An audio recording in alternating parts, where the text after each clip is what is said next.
Good afternoon. I'm Chris Peaks. I'm here today with John Robbins, one of the most prominent defense attorneys here in Birmingham, who represented probably one of the most high-profile cases here in the city. The trial of Thomas Blanton, convicted in the 1963 church bombing here in Birmingham.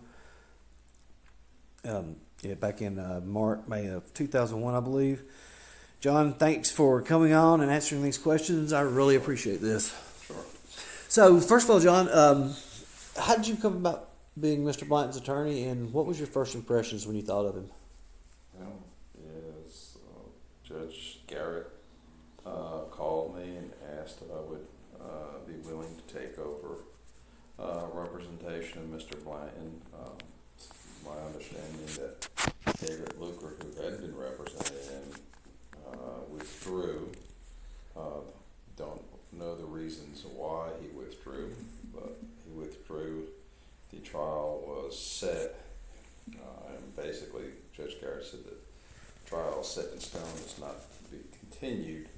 So I had 66 days to get the case ready for trial. Not a long time, especially with that. In a case like that right there, which is very high profile, do you find that you would spend more on that than any other case? I mean, I know all your cases are important, Sure. but I mean, absolutely. I mean, I basically had to work nonstop on his case, long hours. Could not handle any other cases during that 2-month period. Basically had 66 days to get it ready, and had 10,000-20,000 documents that we had to go through. so here you are, and you've been charged with, not charged, but tasked with defending this man of a case that started 40 years old. Going in, I guess you had to know you're behind the 8 ball. Sure. Obviously I've never met Mr. Blanton prior to taking on representation of him. He seemed, when I got to know him and meet him, he seemed like just a quiet, older gentleman, kind of like somebody's grandfather. He was always pleasant, quiet.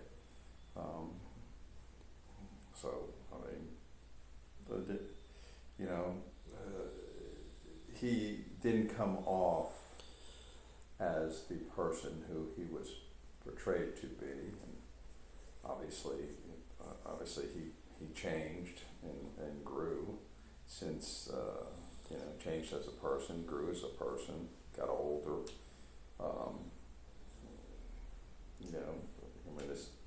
He was a very young man back in 1963.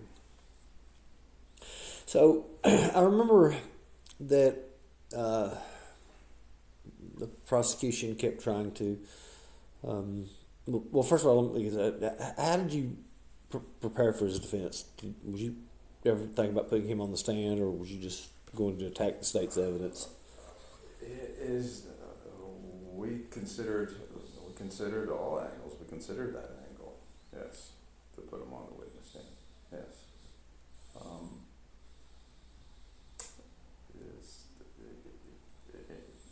Like any case, okay? You just have to get in it, and just go through what the prosecution believes they have. You have to look at their evidence. What do they have? What do they think they have? What do they think they can prove with that evidence? And then you go about how you're going to counter that evidence, how you're going to attack that evidence, how you're going to dispute that evidence. I mean, that is a basic strategy in every case. The first thing you have to do is learn what the state has. I mean, what is the state's case? What do they believe they have? What evidence do they have to support any, their case, and then you go about trying to dispute that and pick it apart. Now, I think I remember in your opening statements that, and I understand where you're going. You said something. Correct me if I'm wrong. I may have it confused with Mr. Cherry's defense. That you said, yeah, he was when he was a young man, he was a racist, but that doesn't make him a murderer or something like that. Yeah, I mean, he was a young man. Was he a racist? Yes, he was. Like many folks, in not only in Birmingham but throughout Alabama and in the South. His father was, hardened Read about him. Racist, and I think he instilled that hatred in his son. And why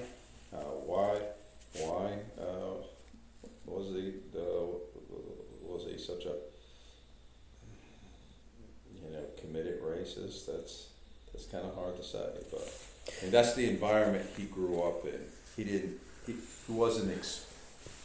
I don't think he was exposed to anything other than being a racist. You look at his family, how he was raised in the home he was raised in, the friends, his associates that he had, people he hung out with.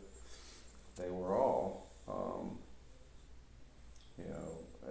a racist in the sense that they wanted to separate, in the sense of segregation, across the board.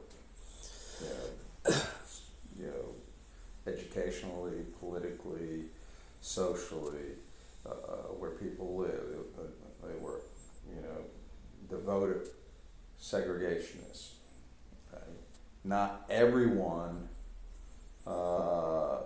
was, violent or would physically hurt someone. Not everyone at that time, but you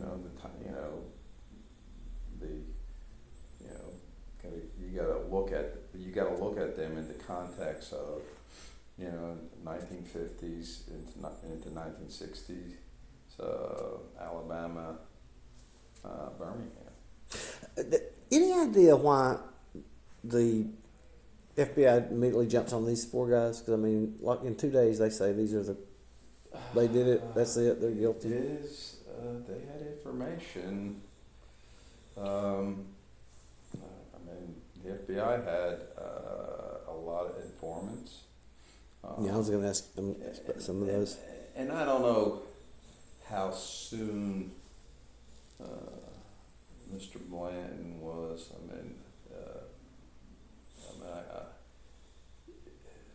I don't know if I can comment on how soon he became a target, but obviously the crime, what happened, brought in, as it should have, it brought in the FBI, brought in a lot of resources to investigate and prosecute this case and to solve this case. Who are you going to look at? Who are you going to look at? You're going to look at. But you have thousands of Klansmen. You're going to look at the Klan. Okay, they've been monitoring the Klan. They had informants in the Klan. They know. The FBI knew who the local Klan members were. I don't know if Blanton was immediately. He's a target. I think Bob Chambliss and Cherry were certainly suspects early on. So, y'all go through, and I don't know if this is before the jury's picked or not, but I'll ask you about the jury first, and then I'll ask this question. When you think that jury, or when it gets set, and if I recall correctly, the jury had 8 black females, 3 white females, and 1 black male. To be honest with you, I don't recall Well, I know there was no white males on it. the makeup of the jury. I mean, I do not recall that. Okay. Yeah, I mean, it's been so long, so I can't. I mean, I'm 99.9% sure that it was. I don't think we had any white males. Yeah, I know you didn't have any white males, but I'm almost certain that it was how. My mind could slip me. And some states allow this, some don't. If that jury makeup is how I remember it correctly, is there ever a chance that you look at something like that and think, man, we'd be better off with a judge deciding this? Is in a case like that, Because best you can get is a hope. I bet that in a case like that, you wouldn't ask for a bench trial, not a case like that. I mean, but the best case like that, you're looking at. I mean, when one judge has to make that decision in a case of that magnitude, and the importance of that case to the community. So Senator Jones starts his case, and he puts up. Oh yeah, I remember what I was going to ask you first. I remember you took this all the way to the Supreme Court. The kitchen sink tapes. Mm-hmm. It was illegal at that time to use them, but legal now or something. And I forgot how. Is the court found that it wasn't a trespass. Okay. There was, in my opinion, that the tapes were a violation of the Fourth Amendment. Okay. There was no warrant. Okay. He had an expectation of privacy in his own home. Okay, it was a discussion between him and his wife. I know the government's position that there was a third person there. There was another voice, but that would have then broken the confidentiality of the marital privilege, but it was still a trespass. Well, for me, when I read what the transcript said in the paper, it was you could hear static, and then you could hear "make the bomb." And a few minutes later, it was inaudible words, and you could hear "plant the bomb." Yeah, you did get the whole conversation. Yeah, I don't know what's being said on that. No, we never got the whole conversation. So you really don't know what the conversation was there.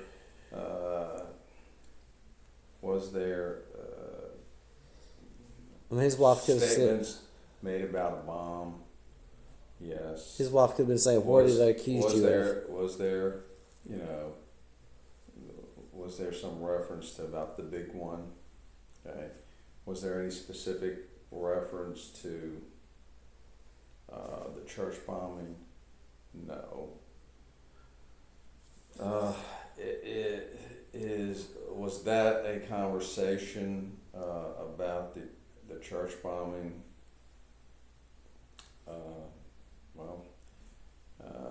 The jury made a determination that it was.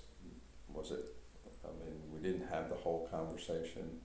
We don't know the context, what led up to, why we only had that portion that was that you could hear, and the tape was not manufactured. We hadn't examined and determined if it was spliced together or anything of that nature. So it wasn't manufactured. Well, Okay. I've had a conversation with a friend, and he said, "Well, that's pretty damning." I said, "Well, really? Is it?" I said, "You don't really know." I said, "He could have been asked, why is the FBI so after you?" He said, "They think I was making the bomb. They thought I was planting the bomb." Until you hear, I mean, it is not. We don't have actual context in which that conversation was made. We have a partial part of it, and that was the government's case. That was the prosecution's case. That tape. Okay. Without that tape, at least to Mr. Blanton, all they could prove that he was a racist.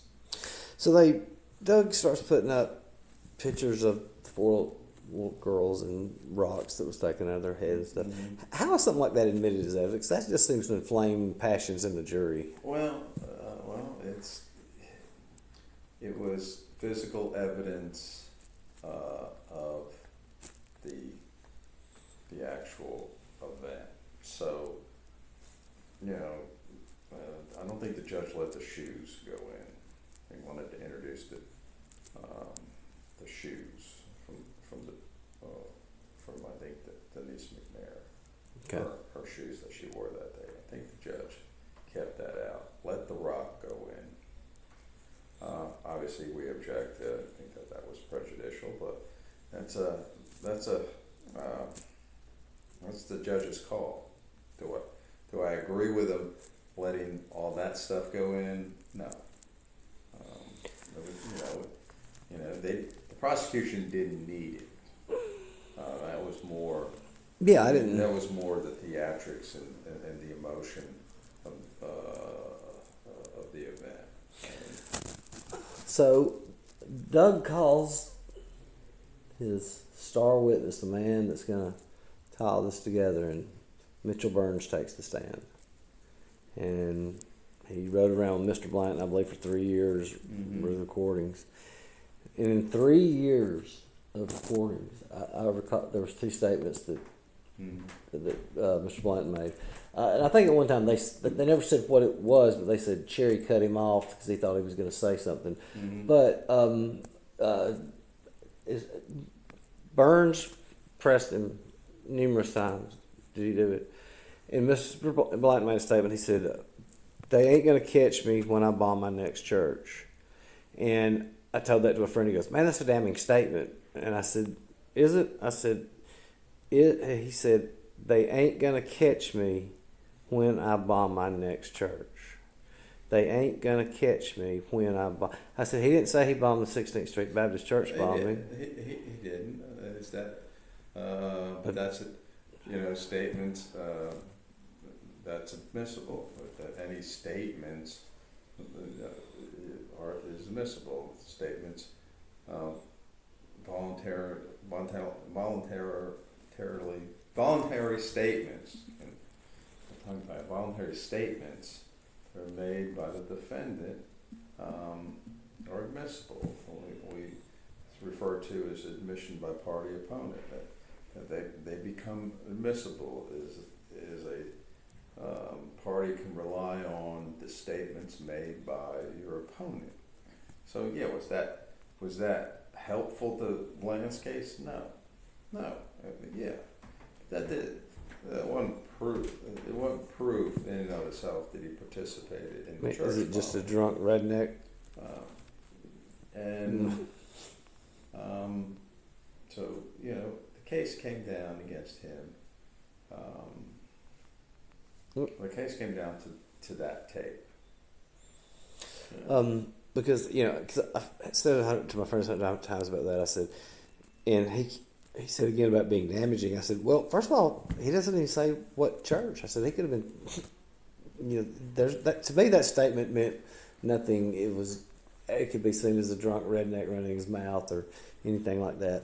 I remember a few more witnesses but I do remember that when you did cross-examine Mitchell Burns, he admitted, Thomas Blanton never admitted to bombing the church.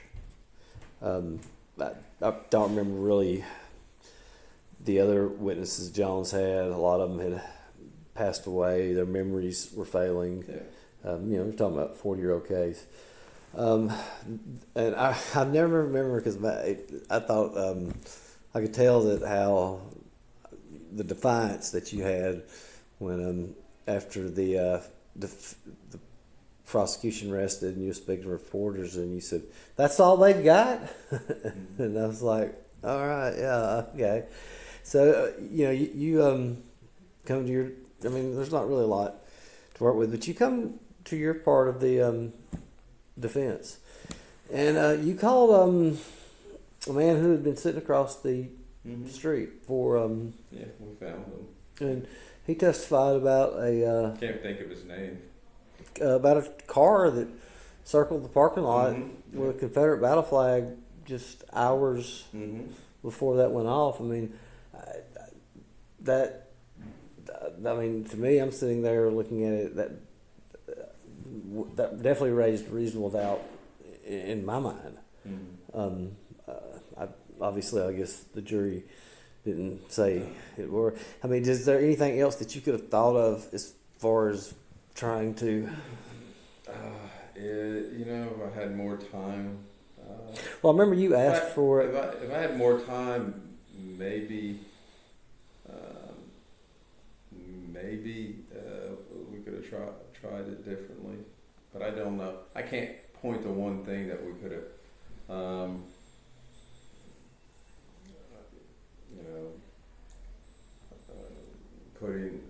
Putting Blanton on the witness stand. What was he going to say? No, I didn't do it. Yet, yes, I was a racist back then, but no, I didn't do it. And let's face it, Doug Jones and the government spent 2 years getting ready to cross-examine Blanton. They wanted him on the witness stand. I mean, I remember because that would have been their moment in the sun to cross-examine him. Because I remember they even had one of Blanton's girlfriends that said he poured acid on a car or something. But I mean, none of this equals out to be somebody who bombs a church. Did he do shitty things? Yeah, he did. Was he nasty back then? Yes, he was. Was he a little paranoid? Sure, but I guess he lived almost his whole adult life as a target of this investigation. Okay, so he was paranoid. Well, when you hear something long enough, Has he ever admitted to me that he committed the crime? No. Okay. He's never admitted to it. He has always maintained his innocence of the crime. Whether he was involved or not, that's probably for a much higher being to decide that. I guess that's between him and God now. Do I think that the prosecution proved the case beyond a reasonable doubt? No, I do. I don't, but I have to respect the jury verdict. I mean, it was kind of funny that the juror who was voted,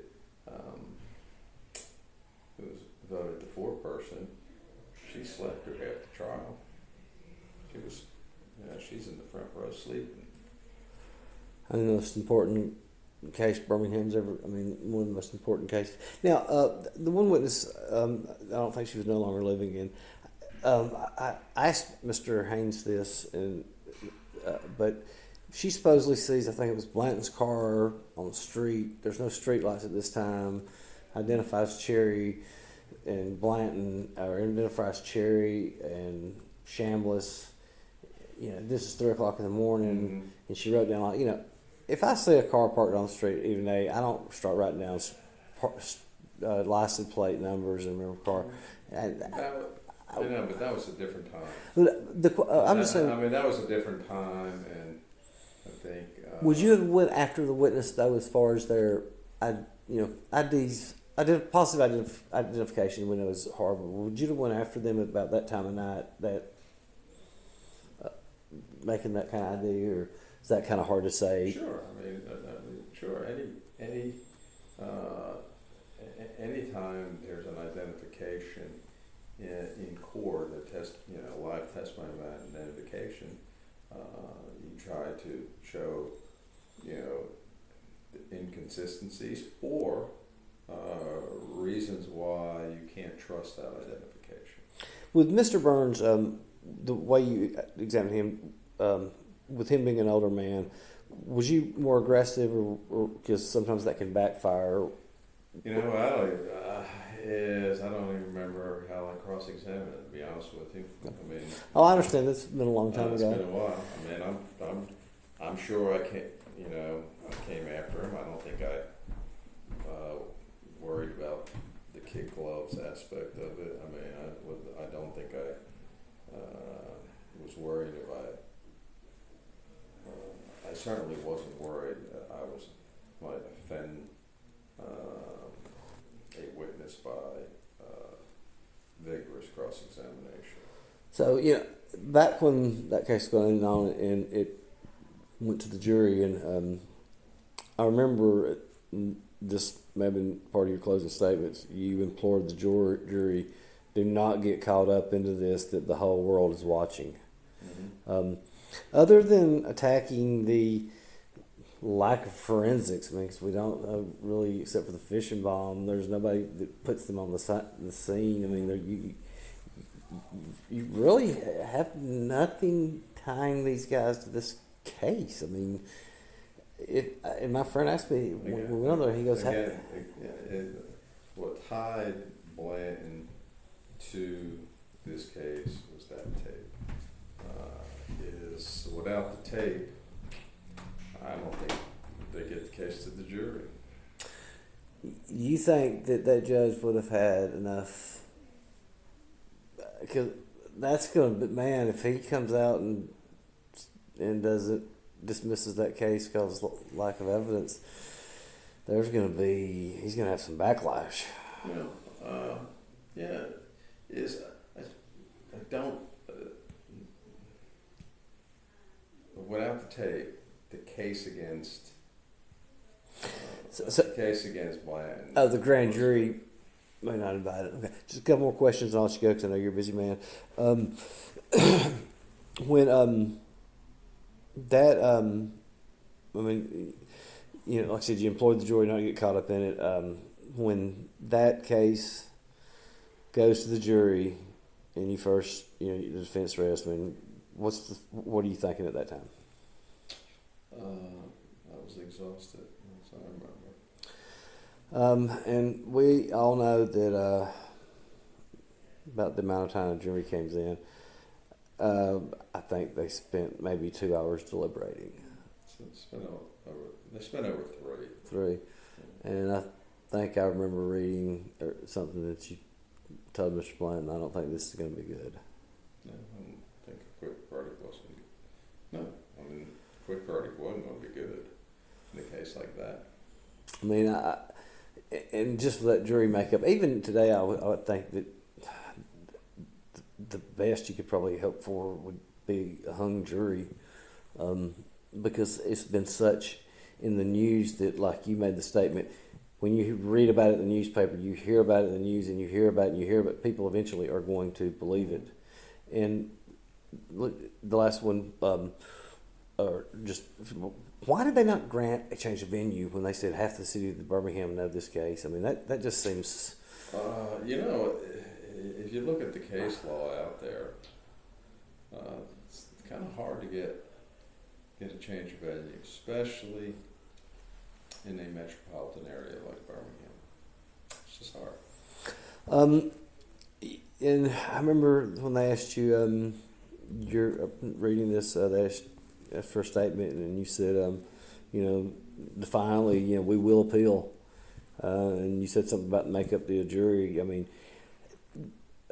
all defense attorneys tell me, like anybody else, you hate to lose, but did that one hurt especially because, like I told you, you know that you out-tried.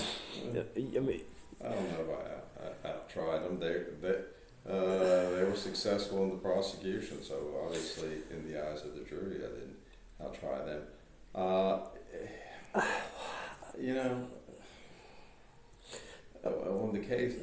When the case was over, I was exhausted, mentally, emotionally, and exhausted. Well, I guess when I say out try, I don't mean to display their ability as an attorney, but they've already got public sentiment against him. The jury's not in your favor. Sure. I mean, you're putting up a tenacious fight for this man's life, and I mean, and knowing without a doubt that you brought up reasonable doubt in the jury's mind. In my mind, I What was reasonable doubt, but I told my friend told me, because we followed the case every day and we watched it, and he said, "What do you think?" I said, "I think the guy's going to be found guilty." I said, "But he proved beyond a reasonable doubt that he was not involved in this case." I said I said the tapes didn't prove anything to me.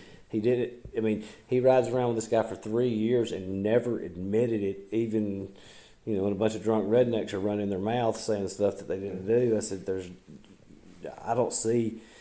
I said, I think if it would have been an unfair, partial jury, he probably could have got a hung jury out of it. I don't think he'd ever got an outright acquittal. no, probably not. But and so I guess it's finally put to rest. Both Cherry and Blanton died in prison. Do you think that and I asked Mr. Haynes this too, do you think that some of this case being brought back was an attempt to heal racial wounds, and if it is, to throw somebody... No, it is. I don't think that was the motive behind it. I think the motive behind it was to seek justice. I don't think that the government, because Doug didn't start the case, start reopening the case. Carol Privet started it. Doug took it over when he got appointed U.S. attorney. So I think the motive was a pure motive. It was a good motive in the sense of let's seek justice. Okay, I mean, can you ultimately get justice in cases that old? Okay, are we going to see is there going to be other civil rights prosecutions? There might be. I mean, can you get justice in a case that old? But I mean, I don't think the motive was let's try to solve or address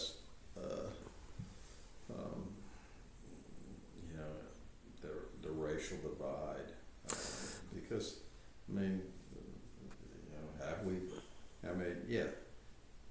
have we done light years better as a society? Yes. Do we still have work to do? Sure. I mean, we should just treat other people like human beings and have respect for them as human beings, regardless of their skin color, and that's both ways.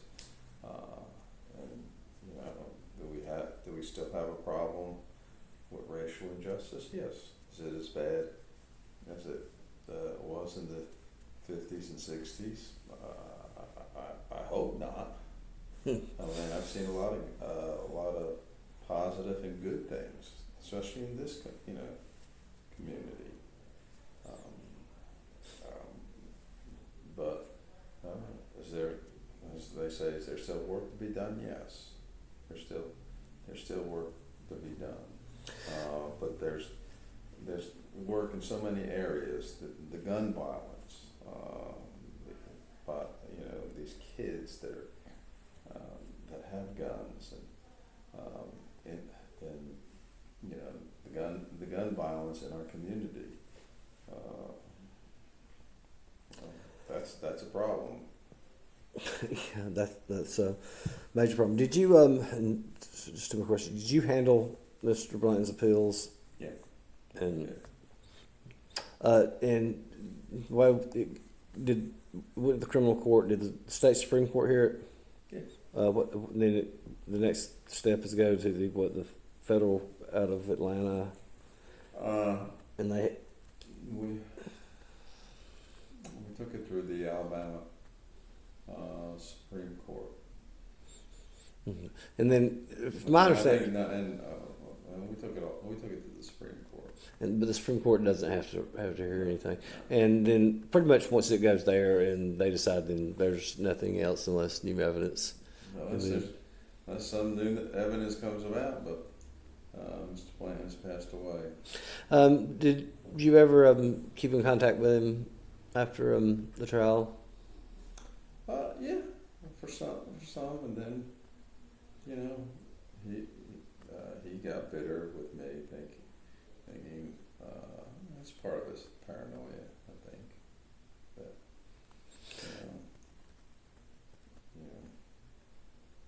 that Did you ever think? So we didn't over the years. Let's just say we didn't end on a positive note. Well, I hate to hear that because I think you put up a valiant defense. But, all he had, when he's sitting in prison, knowing he's sitting there the rest of his life,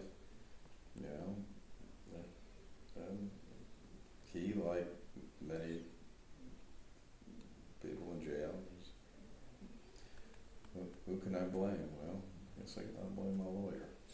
I think it's sometimes comes with the territory of what we do. Did you ever think at any time you could at least get a hung jury out of it? Sure, I thought that. I thought I could get a hung jury. Yeah.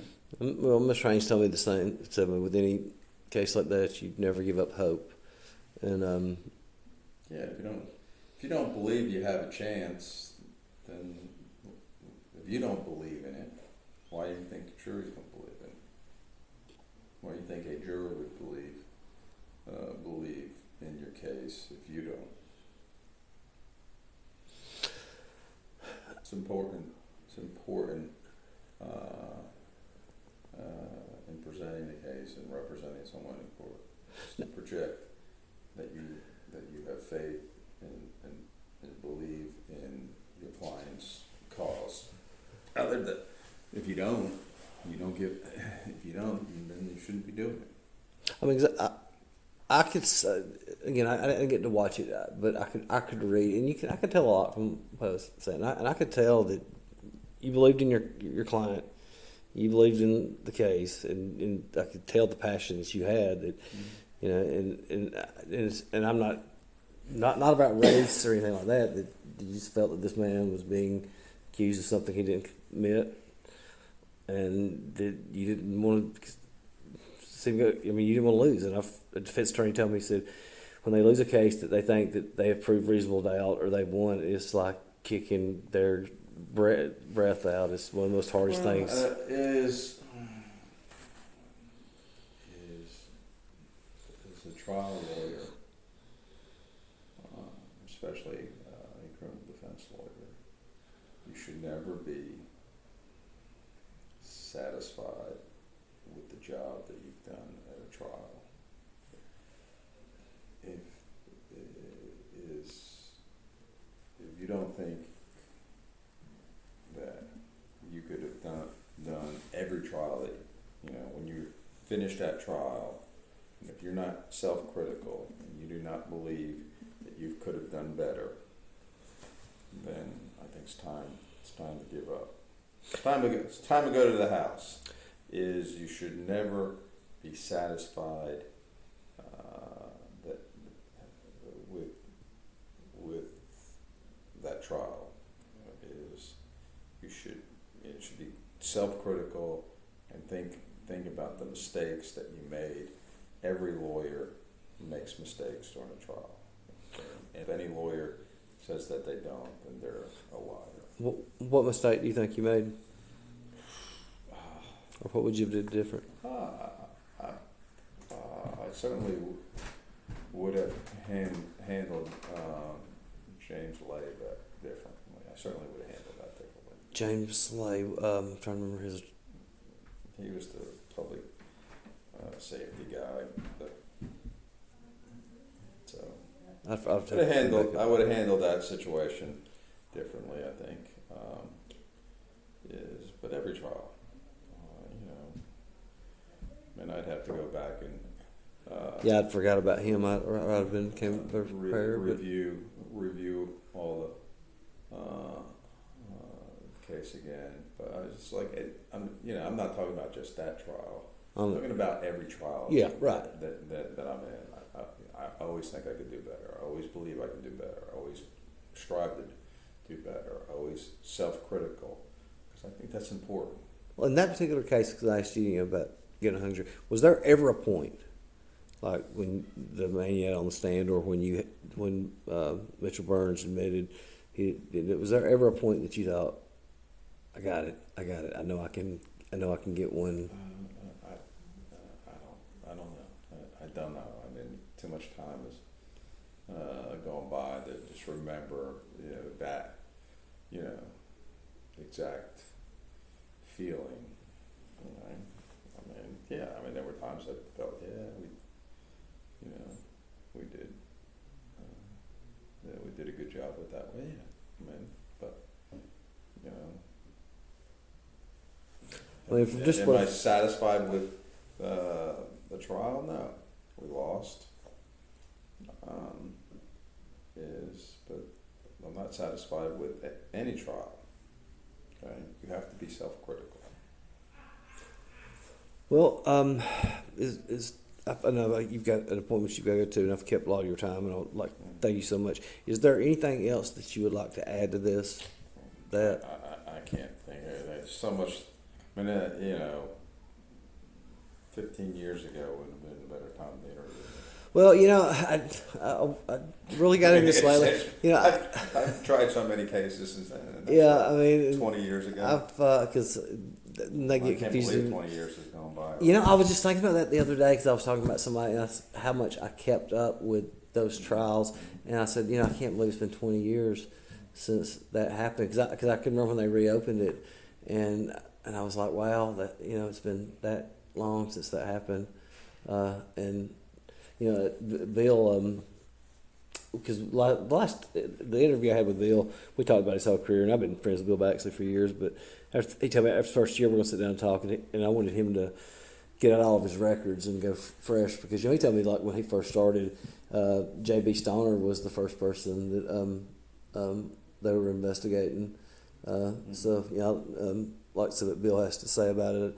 I talked to Mr. Haynes, who's a very nice man. He told me that, which I didn't ask him why, but so I asked him, I said, well, what was your defense? And I guess he thought that when I first started wanting to interview him, that I was attacking him for, no, everybody deserves the right to a fair trial. I'm not attacking you. So I asked him, I said, what was your defense going to be? And he said, we was going to put Chambliss on the stand. And my first thought was, he was going to put a 73-year-old Chambliss on the stand against a 35-year-old Baxley in his prime. Bill was in his prime then, and did a great job. Bill was in his prime, was a great lawyer. Bill, at 80, 81, he's still sharp as a tack, but I'm thinking you're going to put him against Bill Baxley up there. And Chambliss, Mr. Haynes told me, he said, it was simple. He said, either the jury was going to believe him or they wasn't. He said he didn't do it. He said, and that was going to be our case. Other than that, he said, we did the same thing, attack this and attack that. I guess it just is how it is. Cherry, I kind of thought had a chance at first because he had 3 white males on his jury. He had one witness testified that his ex-wife said he lit the fuse, and I don't know why his attorneys didn't go after them harder, because I would have been like, how long does it take for a fuse to burn? This is 9 hours. But were you originally they're supposed to be tried together. Would you have been both their attorneys? No. They both had separate counsels on that right there? Yeah. Okay. Well, again, I was sorry for being, I'm pretty a persistent person, and I know I drove you crazy, but I was going to keep on like I got this. But John, thanks a lot, man. And I appreciate this. This has been a dream to interview you on this. Good luck and I'm going to put it on there. Actually,